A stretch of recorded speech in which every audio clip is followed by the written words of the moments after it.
할렐루야, 성도 여러분 반갑습니다. 오늘은 2월 15일 수요 예배 하나님 앞에 드리겠습니다.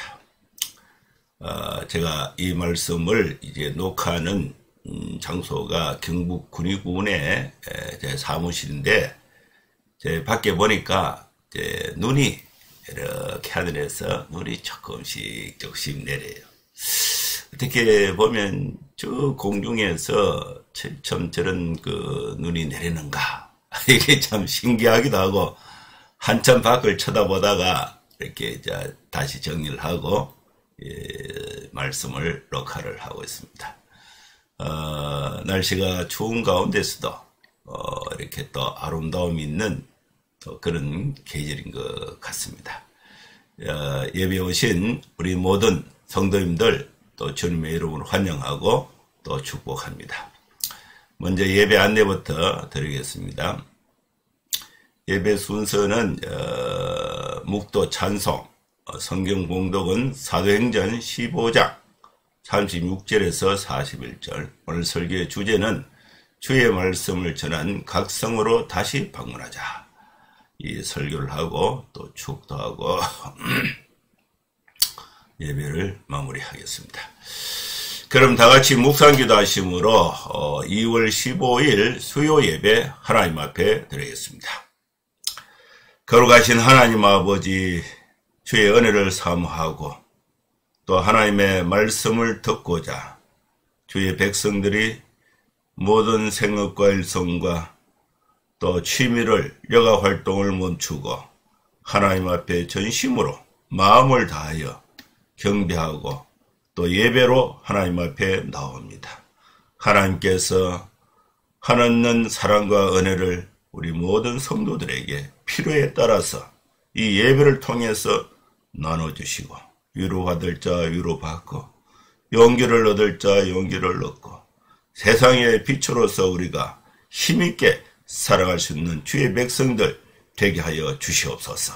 예수님의 이름으로 기도하옵나이다. 아멘.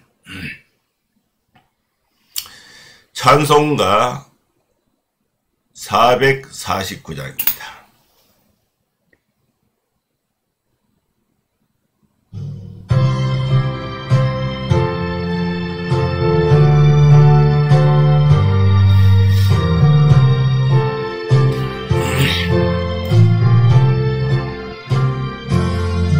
예수 따라가며 복음 순종하면 우리 행할 길 바라겠네. 주를 의지하며 순종하는 자를 주가 늘 함께 하시리라. 의지하고 순종하는 길은 예수 안에 즐겁고 복된 길이로다. 향하거나 우리 고생할 때 주가 위로해 주시겠네. 주를 의지하며 순종하는 자를 주가 안위해 주시리라. 의지하고 순종하는 길은 예수 안에 즐겁고 복된 길이로다. 남의 짐을 지고 슬픔 위로하면 주가 상급을 주시겠네. 주를 의지하며 순종하는 자를 항상 복 내려 주시리라. 의지하고 순종하는 길은 예수 안에 즐겁고 복된 길이로다. 우리 받은 것을 주께 다 드리면 우리 기쁨이 넘치겠네. 주를 의지하며 순종하는 자를 언내 풍성케 하시리라. 의지하고 순종하는 길은 복된 길이로다.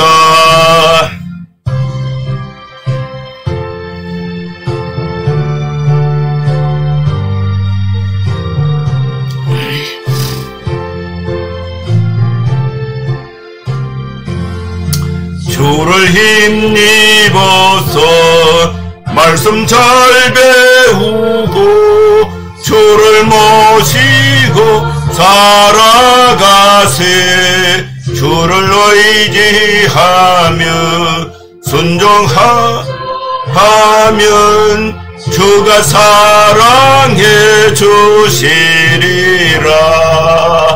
의지하고 순종하는 길은 예수 안에 즐겁고 복된 길이로다.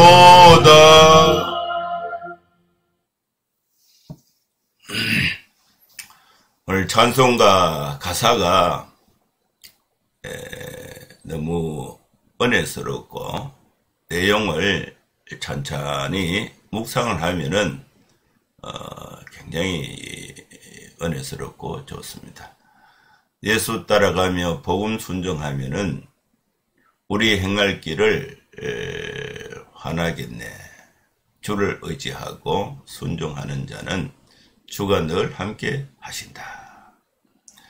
3절 말씀도 은혜스럽죠. 남의 짐을 지고 슬픔 위로하면 주가 상급을 주시겠네. 아주 은혜스러운 찬송입니다. 여러분 많이 묵상하시면서 부르시기 바랍니다. 이제 하나님 말씀 사도행전 15장 36절에서 41절 말씀을 봉독하겠습니다.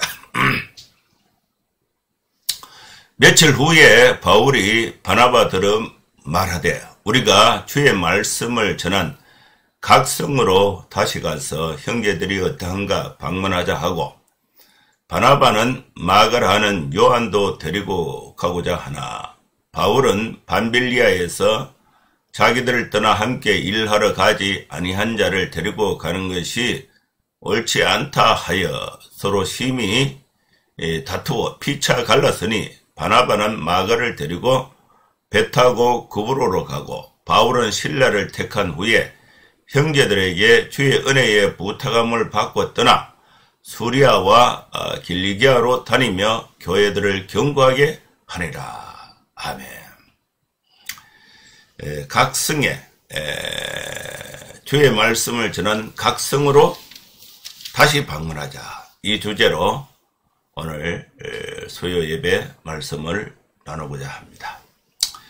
이 사도행전 15장은 이제 바울의 선교 사역 또 사도행전의 어떤 복음이 사도행전의 이 출발점이 1장이잖아요. 1장에 예수님이 성천하시기 전에 사도들 베드로, 요한, 야고보, 요한 12명의 제자들과 또 이렇게 다수의 여자들 또 초대교회의 핵심 또 교인들 한 120명이 이렇게 있는데 여기에 이제 예수님이 이제 성천하시면서 약속하신 성령을 기다리라. 성령이 임할 때까지 예루살렘을 떠나지 말고 성령을 기다리라. 이렇게 이제 말씀을 하신 거예요. 그런데 이제 그 성령이 임하시면은 어떻게 될 것에 대해서 예수님께서 미리 말씀하셨는데 그 말씀이 사도행전 1장 8절입니다. 오직 성령이 너희에게 임하시면 너희가 권능을 받는다. 권능을 받으면 어떻게 되는가? 증인이 된다. 증인. 예수의 증인. 예수님이 십자가에 고난 받으시고 부활하시고 부활하신 예수님께서 또 다시 성천하시고 성천하신 예수님이 다시 재림하신다는 그 예수님이 전하신 이 복음에 대한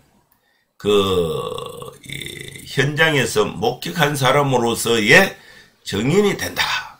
증인이 되는데 그 증인이 되는 지역을 사도행전 1장 8절에 설명하고 있습니다. 오직 성령이 너에게 임하시면 예루살렘과 온 유대와 사마리아와 땅끝까지 이르러 내 증인이 된다고 말씀했습니다. 그래서 사도행전 13장은 복음이 유대 사회에서 빌립에 의해서 8장에 사마리아까지 증거됐는데 여기서부터 이제 이방 세계로 땅끝까지 이 당시에 사도행전의 세계에서 땅끝은 로마입니다. 로마. 땅끝까지 복음의 증인이 되는데 그 복음의 증인이 되는 데 있어서 사도행전 13장에서 안디옥 교회가 바울과 바나바를 금식하고 성령이 시키는 대로 따로 세워서 기도하고 안수해서 일제 1차 선교 여행을 갔다 왔는데 그 기간이 한 3년 정도 됐어요.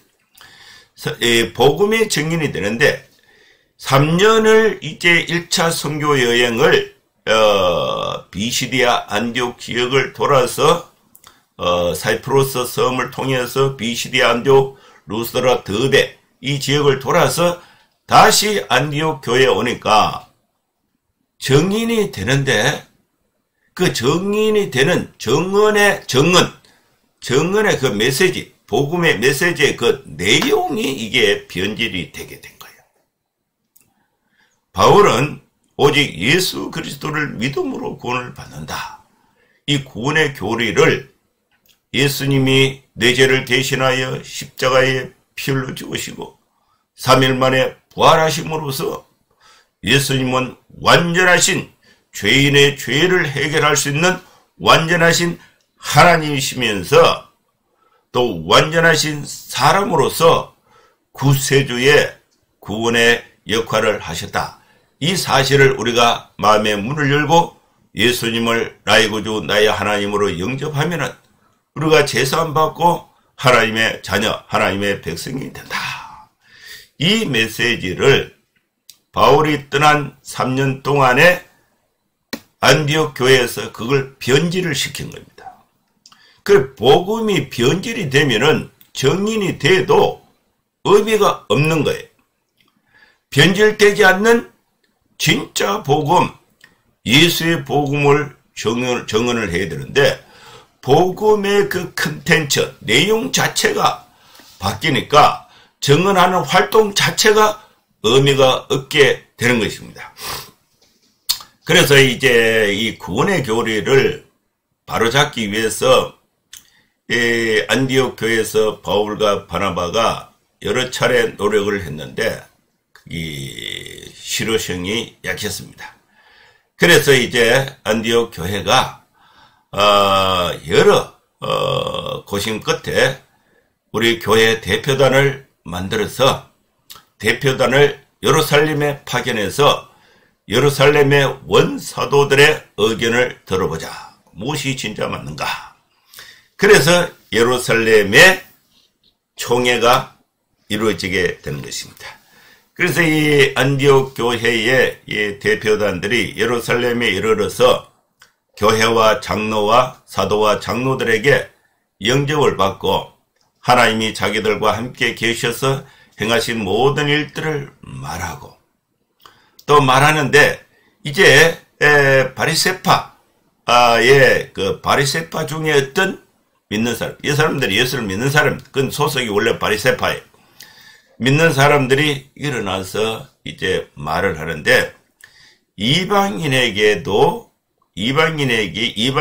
예수를 믿고 구원을 받고 이제 교회에 성도로 참여하려면은 예수만 믿으면 되는 게 아니고 이방인에게 할례를 행하고 모세의 율법을 지키라고 명하는 것이 마땅하다. 이렇게 이제 주장을 한 거예요. 이 총회, 이 안디옥 교회의 현상이 총회에 와서 다시 또 재현이 되게 된 것입니다.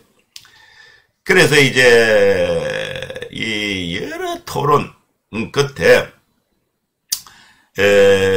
베드로가 이제 말을 하죠.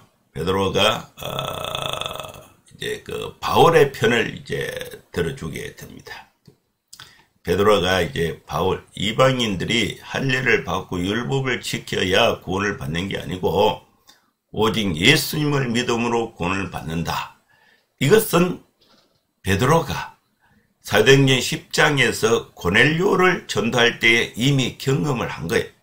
경험한 것을 공개적으로 해서 전체의 어떤 결의사항으로 만들지를 못했는데 이 예루살렘 총회에서 이 사실을 확정을 하게 됐습니다. 그래서 이제 이 예루살렘 총회의 의장이 누구였느냐 하면은 예수님의 그 동생 야고보였습니다. 그래서 이 야고보가 이제 몇 가지를 좀 음식법에 관한 몇 가지 사항을 이제 주의 사항을 만들고 구원의 교리 사항은 확정을 하게 됐습니다. 우상의 제물과 피와 목매어 죽인 것과 음행을 멀리하는 것이 좋다. 이것은 스스로 상가하면 잘 된다. 그리고 구원을 받고 하나님의 나라의 백성이 되고 성도가 되는 데는 할례나 율법의 준수를 요구하는 것은 옳지 못하다. 오직 예수님을 믿음으로 구원을 얻는다는 것을 확인을 해서 이 사실을 예루살렘에서 대표단을 파견을 해서 안디옥 교회에 알리게 되는 것입니다. 이 예루살렘에서 이제 대표단을 파견할 때에 두 사람이 이제 가게 되는데 그 사람이 누구냐면은 유다와 실라. 유다와 실라도 선지자라.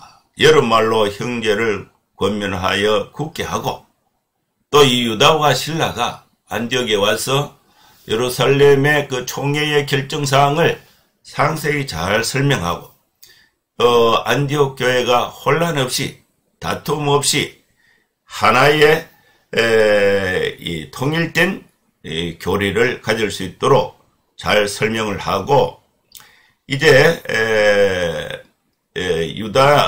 유다는 예루살렘으로 들어가고 신라는 안디옥에 그대로 처력하면서 바울과 바나바의 사역에 함께 참여하고 있었습니다.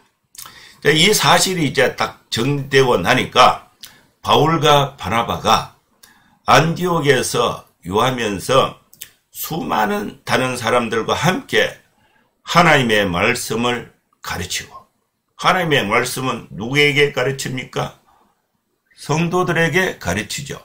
이미 예수 그리스도를 믿는 성도들에게 하나님의 말씀을 가르치고 또 가르치는 것으로 끝나는 게 아니에요. 전파를 해야 됩니다. 전파를 하려면은 예수님을 모르는 사람에게 전파해야 됩니다. 그래서 이 교회의 사명은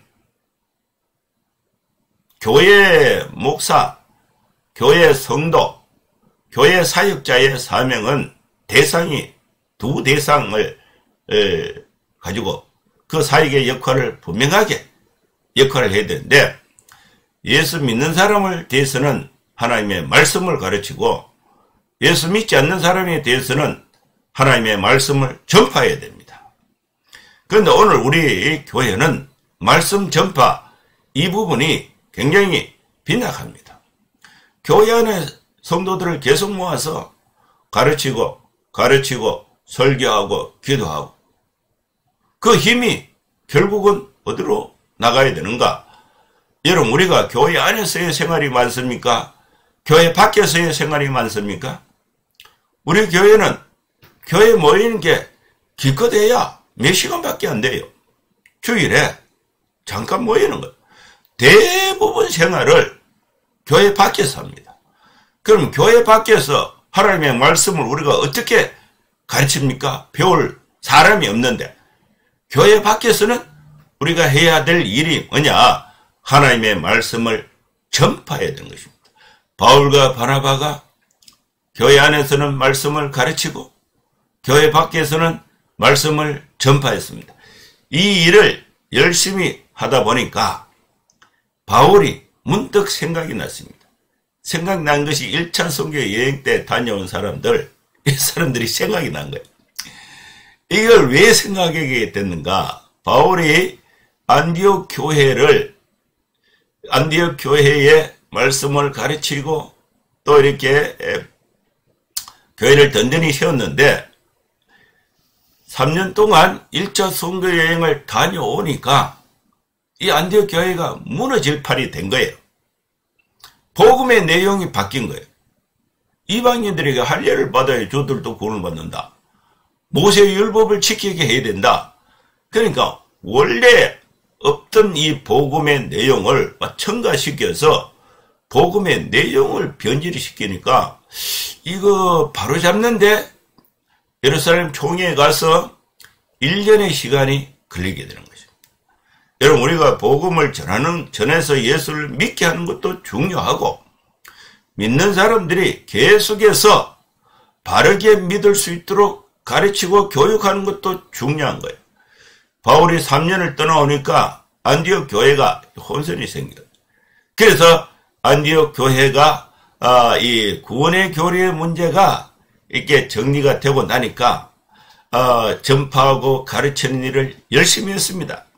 그래서 며칠이 지나서 바울이 생각을 해보니까 바울이 이제 사이프러스, 그 다음에 비시디아, 안디옥, 루스드라, 더베 지역에 복음을 전해서 거기 믿는 사람들이 생겨서 믿는 사람들이 교회를 형성해서 거기서 예배를 드리고 있는데 3년이 지났으니까 그 사람들이 이제 원래 전해준 복음대로 잘 믿고 신앙생활을 하고 있는가? 또 누가 다른 얘기를 해가지고 또 구원의 교리가 또 틀려 듣는가? 궁금하기도 하고 또 보고 싶기도 하고 또 바르게 믿고 있는가? 그들을 바로 또 이렇게 잡아주어야 할 그런 이 목적도 있고 여러 가지 생각이 나서 바울이 이제 며칠 후에 바울이 바나바에게 제안을 합니다. 우리가 주의 말씀을 전한 각 성으로 다시 가보자. 형제들이 어떠한가 방문하자. 형제들이 과연 제대로 잘 믿고 있고 그들이 교회에 모여서 말씀을 가르치고 또 교회 밖에 세상에 있을 때는 말씀을 전파하고 전파할 때에 가르치는 내용과 전파하는 복음의 내용이 올바른가? 그들의 삶에 또 신앙의 형편이 어떠한가? 그걸 궁금하니까 그걸 또 문제가 있으면 우리가 바로 잡아주고 또 잘하고 있으면은 또 같이 기뻐하고 칭찬하고 그걸 이제 한번 가보고 싶은 거예요. 그래서 우리가 주의 말씀을 전한 각 성으로 다시 가서 말씀을 믿고 있는 형제들이 어떠한가 방문하자. 이 기가 막힌 제안을 바울이 하게 되는 것입니다. 여러분, 우리 사역자들은 한 곳에 있으면 안 돼요. 각 성으로 다니면서 말씀을 전파해야 됩니다. 전파. 각 성으로 주의 말씀을 전한 각 성으로 각 성에 가서 말씀을 전파하고 말씀이 전파하면은 말씀을 듣는 사람이 있어요. 듣는 사람은 두 가지 반응이 있습니다. 받아들이고 그리스도인이 되는 사람도 있고 안 받아들이고 복음 전하는 사람을 반대해서 박해하는 사람도 있습니다. 반대자들에게 집중할 필요는 없어요. 그것 때문에 우리가 복음 전도하는 일을 하지 않겠다. 이거는 문제가 있어요. 수용자, 듣는 자, 성도들, 이게 중요한 거예요. 이 성도들이 그 성에서 바르게 신앙생활을 하는 것은 그 성에 소망이 있는 것입니다. 그들이 또 말씀을 가르치고 전파하니까 하나님의 나라가 땅끝까지 증거가 되는 것입니다. 그런데 그 땅끝까지 증거해야 될 그 말씀의 내용이 누가 와서 초를 쳐서 삐뚤게 만들어버리면은 문제가 되는 거예요. 그것은 대표적으로 안디옥 교회가 예수를 믿고 구원을 받는다는 구원의 교리를 가지고 능력 있게 안디옥 사회에 복음이 전해졌는데, 예루살렘에서 유대인들 중에, 바리새인들 중에 예수를 믿는 사람들이, 이들이 예수 믿기 이전에 갖고 있었던 율법에 대한 신앙을 예수 믿는데 뭐 할례를 받아야 된다, 또 모세의 율법을 지켜야 된다, 이방인들에게 이것을 요구하게 되니까 이방인들이 복음을 받아들이는데 큰 걸림돌이 된 것입니다. 이런 것을 이제 어떤가, 또 이게 이방 지역에 또 그런 현상이 생기면은 바울이 전해준 각성의 복음이 다 헛수고가 되니까 그들이 어떠한가를 방문해보자, 이 목적으로 이제 각성으로 다시 방문하기로 제안을 했는데, 이걸 이제 바나바가 아주 좋게 생각한 거예요.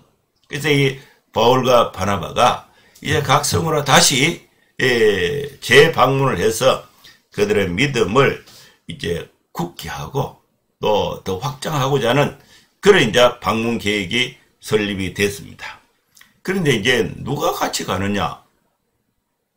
이 2차 선교를 하는데 선교단의 그 멤버를 어떻게 하느냐? 여기에 이제 문제가 생겼습니다. 바나바는 마가를 데리고 가자. 이 마가는요, 1차 선교 여행 때 밤빌리아 버가에서 안디옥으로 가는데 거기에 거의 한 해발 4,000m 만년설이 덮여있는 이 어마어마한 산맥이 있습니다. 거기에 산맥 길목에 여기에 이제 그 강도들이 숨어 있다가 장사꾼들이 지나가거나 하면은 그걸 다 이렇게 위험한 거예요. 탈취도 당하고. 지형도 힘들고 또 강도의 위험도 있습니다. 그런데 그 산맥을 넘어서 걸어서 가는데 굉장히 그 산이 높은 산이고 또 만년설이 있고, 제가 그 입구에 가봤는데, 이 마가 요한이 1차 성경일 때 거기서 예루살렘으로 중도에 포기하고 돌아가 버렸는데, 마가가 왜 예루살렘으로 돌아갔는가, 그에 대한 설명이 없어요. 설명이 없는데 마가가 이렇게 준비가 덜 됐다, 여러 가지 있는데, 그 현장의 상황을 보니까 여행길이 좀 힘들어서 도망을 갔다. 이것이 가장 설득력 있는 설명이 되겠다, 이런 생각이 듭니다. 그래서 이 마가가 거기서 이제 돌아가 버렸는데, 이 바나바하고 마가는, 바나바의 조카가 마가예요. 그래서 이 바나바는 마가가 1차 선교여행 때 중간에 그만두고 돌아갔지만은 2차 선교여행 때는 다시 데려가자, 이게 바나바의 의견입니다. 바울은 반대했어요. 밤빌리아에서 자기들을 떠나서 함께 일하러 가지 아니한 자를, 마가를 데리고 가는 것은 옳지 않다. 데려가면 안 된다. 바울과 바나바가 이 의견을 좁히지 못했습니다. 39절에 보면요, 서로 심히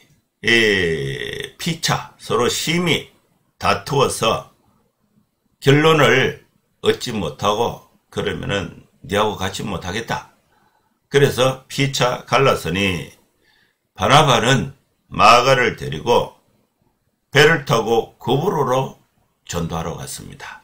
구브로에 있는 형제들을 신방을 하게 된 겁니다. 이 구브로는 마가의 고향이에요.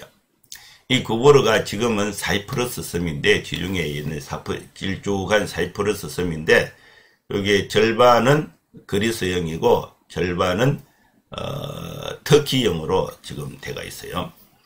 근데 이 구브로에는 마가의 바나바의 무덤이 있어요. 아직도 그 기념교회가 있습니다. 그래서 이 바나바는 마가를 데리고 배 타고 자기가 익숙한 고향 지역이 있던 구브로로 갔습니다. 여기서부터 이제 바나바의 선교 사역은 성경에는 이제 등장하지 않아요.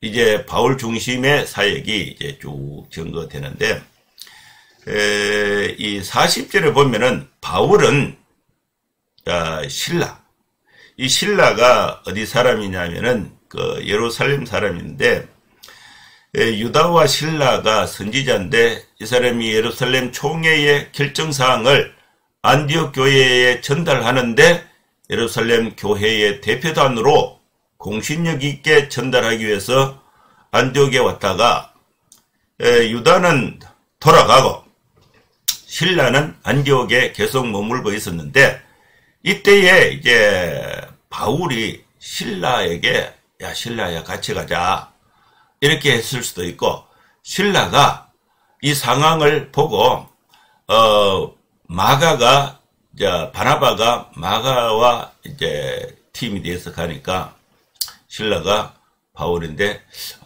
내가 그 바울 팀에 같이 하면 안 되겠습니까? 또 바울이 신라 보고 우리 같이 하자. 막 이렇게 이 상황이 이렇게 잘 이렇게 맞아서 바울은 신라를 택한 후에 형제들에게 주의 은혜에 부탁함을 받고 수리아, 길리기아로 다니며 교회들을 경고하게 했다는 것입니다. 이 수리아, 길리기아의 길리기아의 주의 성이 다소입니다. 다소가 타수스인데, 다소는 바울의 고향이에요. 바울이 이 지역은 익숙합니다. 어릴 때에 성장을 했고 또 익숙해요. 그래서 이 바나바는 자기가 익숙한 고향 구브로로 갔고, 바울은 자기가 익숙한 고향이 있는 이 다소 지역 길리기아, 수리아와 길리기아. 수리아는 안디옥이 있는 안디옥이 수리아의 주성이고, 비시디아의 그 주성은 비시디아 안디옥이 있어요. 그리고 길리기아는 다소성이 있습니다. 이렇게 있는데, 이 바울은 신라를 택한 후에 수리아와 길리기아로 다니며 교회들을 경고하게 했다. 이것이 바울의 신방 선교 사역입니다. 저도 이 말씀을 이제 많이 적용을 이렇게 하고 있는데, 제가 한 곳에 교회를 정착해서 교인들을 자꾸 키우고, 건물을 짓고, 시설을 늘리고, 또 체계화하고, 조직화하고, 이런 사역은 못했죠. 캠퍼스 사역을 하니까 1학년 때 어쨌든 빨리 전도를 해서 이 양육을 할 수 있는 시간이 없어요. 졸업하면 가니까. 그래서 졸업하기 전에 집중적으로 양육을 해서 졸업을 하면은 파송을 했습니다.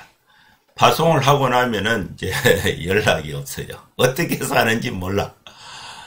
그런데 이제 1년에 한 번씩 홈카밍 데이 하는데, 홈카밍 데이 때 오는 사람은 5%도 안 돼요. 대부분 이제 파송해서 연락이 뜸하거나 잘 몰라. 잘 모르는데 이 사도행전 공부하면서 신방을 해야 되겠다, 이런 생각이 자꾸 들어서, 제가 이렇게 외국을 여행하거나 또 국내에서 다른 지역으로 갈 때에 누가 어디 산다 이런 거는 정보는 아니까 그 지역에 가면은 전화를 하거나 기도를 하거나 이렇게 해서 그 신방을 하려면 시간을 많이 내야 돼요. 근데 그걸 이제 바울처럼 직접 방문해서 형제들이 어떠한가 믿음을 굳게 하고 경고하고 이거는 잘 못했는데, 요즘에는 이제 캠퍼스 사역을 이제 위임을 하고 이제 5년 차가 되는데, 교회 설교 사역을 하니까 주일에는 교회 와서 설교를 하는데 평일에는 교회 활동이 많이 없어요. 그러다 보니까 신방, 이게 진짜 좋은 거예요. 그래서 어느 지역에 가면은 전화를 해서 식사 제가 대접받는 경우가 더 많은데, 제 마음에는 그래도 이렇게 아이들, 우리 나사렛들 만나면은 아이들 형편도 물어보고, 아이들 축복도 해주고, 신방 예배도 이렇게 드리고, 형편도 들어보고, 기도도 하고, 이런 신방 사역이, 그죠? 믿음을 굳게 하는데, 굉장히 유용한 성경의 방법이에요. 바울이 그걸 한 거예요. 수리아와 길리기아로 다니며 교회들을 경고하게 했다. 바울은 주의 말씀을 증거하면 듣는 사람이 있으니까 각 성에 지도자를 세워서 그 사역을 그 성에 위임을 하고, 전한 각 성에 거기서 이제 끝난 것이 아니라 2차 선교 여행을 할 때에 거기서 이제 각 성에 전한 형제들이 어떠한가 방문을 해서 믿음을 굳게 하고, 그들로 하여금 또 다른 지역으로 복음을 전할 수 있도록 하고, 그걸 토대로 해서 또 다음 단계로 하나님의 나라 복음을 확장하는 그런 자연스러운 선교의 전략을 활용했다는 것을 오늘 본문을 통해서 알 수가 있습니다. 여러분, 우리는 만나는 사람들에게 교회 밖에서 복음을 전해야 됩니다. 복음을 전하면은 믿는 사람들은 자신이 살고 있는 그 삶의 현장에서 교회를 개척하도록 만들어야 돼요. 또 교회를 개척하면은 믿는 성도들이 바르게 또 힘있게 또 믿고 있는가, 아니면은 어려움이 없는가 재방문을 해서 믿음을 굳게 하는 사역, 이것이 바로 사도행전의 사도들이 행한 사역, 성경에서 말하는 바람직한 모델적인 사역의 방법을 우리에게 말씀하고 있는 것입니다. 우리 교회와 우리 성도들이 이런 사역을 잘 감당할 수 있기를 주의 이름으로 축원합니다. 기도하겠습니다. 하나님 아버지, 주님의 은혜를 감사합니다. 우리가 예수를 믿고 힘들고 또 어려움이 있을 때, 혹은 또 기쁨이 있을 때 이것을 함께 나누고 싶은데, 우리의 목사님이나 또 우리를 지도했던 간사님이나 우리를 또 지도했던 순장이 방문을 해서 위로하고 격려하고 함께 나누고 함께 하나님께 예배하고 말씀을 나눌 때에 우리가 새 힘을 얻는 것처럼, 우리 교회가 사도행전에 주의 말씀을 전한 각성으로 다시 방문해서 믿음을 굳게 하는 이 사역이 우리 교회에서 확산되어질 수 있도록 우리 성도들의 삶을 축복하여 주시옵소서. 예수님의 이름으로 기도하옵나이다. 아멘. 축도하겠습니다. 이제는 우리 구주 예수 그리스도의 크신 은혜와 하나님의 사랑과 성령의 감동함과 역사 충만 축복하심이 이곳에 함께 예배하는 모든 성도들 머리머리 위에 이제로부터 영원토록 함께 설지어다. 아멘. 예, 감사합니다. 제가 목이 좀 아파서 이번 수요 설교가 이렇게 녹화가 되겠나 이렇게 걱정을 했는데, 꿀도 먹고 또 기도도 하고 또 쉬고 해서 빨리 이게 회복이 되어서 오늘 또 하는 말씀을 나누게 되어서 감사합니다. 여러분 겨울철에 감기 걸리지 않고 건강하게 복되게 생활할 수 있기를 축원합니다.